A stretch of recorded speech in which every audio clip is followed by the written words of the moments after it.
Hello everyone! Welcome back to my channel. So karon daghan kay nangutana kung naba ko na ko'y video about aning akong gi-make-upan si Miss Lambot. So karon akong ipakita ninyo nga nag-video jud ko guys. Wala ko nakalimot kay baw ko. Nadaghan kayo magsigig pangutana og magsigig ingon nga ngano ko nung di ko mag-post. Nadaghan ako no kay ko og inog post. Bahala nagwala kayo na tarong ang lipings. Maria ay pamita diri og short. Dagoy na ba ko buwan? Dagoy na ba ko hanger? Kita kang make-upan ko, nakakita ba ka din lumot?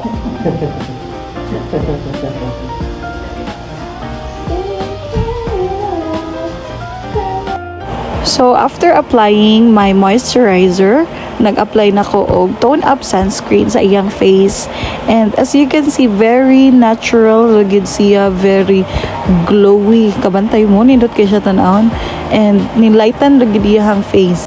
And ko ang gigamit ang akong kamot sa pag-blend sa iyang face kay mas comfortable jud ko ug kamot akong gamiton and mas dali ko mahuman. And reminder guys, very important jud nga mas gentle gid ang ato ang pag-apply sa product sa face sa ato ang client kay para dili sila ma-uncomfortable and dili sila bugatan sa ato ang mga kamot. So now nag-apply na ko foundation, so I'm using Deviant and Chanel. Since very dark o very light ragid na akong paliton nga foundation, so ang akong technique is mag-mixing ragid. Mix ragid ko para makuha na ko ang gusto na ko nga shade. So next, let's talk about blending. Honestly, bisan unsa pa kanindot ang imong foundation, kung dili siya matarong og blend, fail good siya.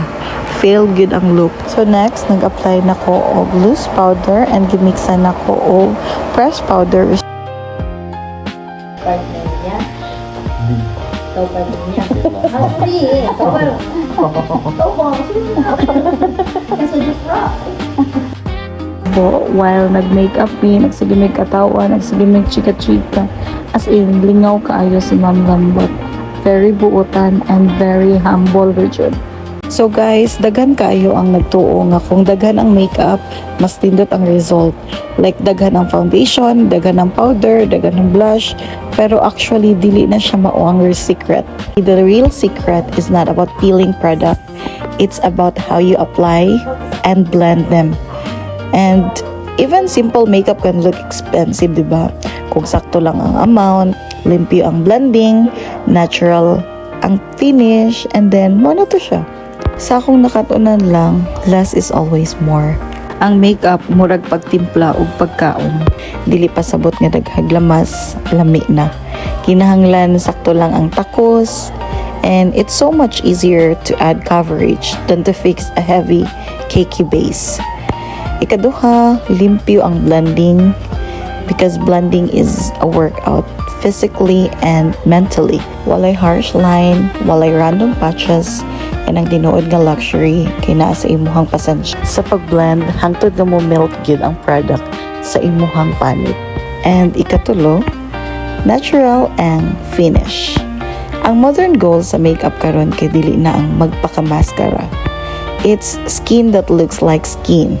When it's clean, smooth, and radiant, physical beauty stand out. Dili makeup ang makitaan sa tao kundi ikaw. Clean, simple, and effortlessly beautiful. Maura gid na ang perfect modern glow. If you enjoy this quick routine, please like, share, and follow for more beauty tips. Thank you for hanging out with me today, and always remember, you are beautiful just the way you are. Bye!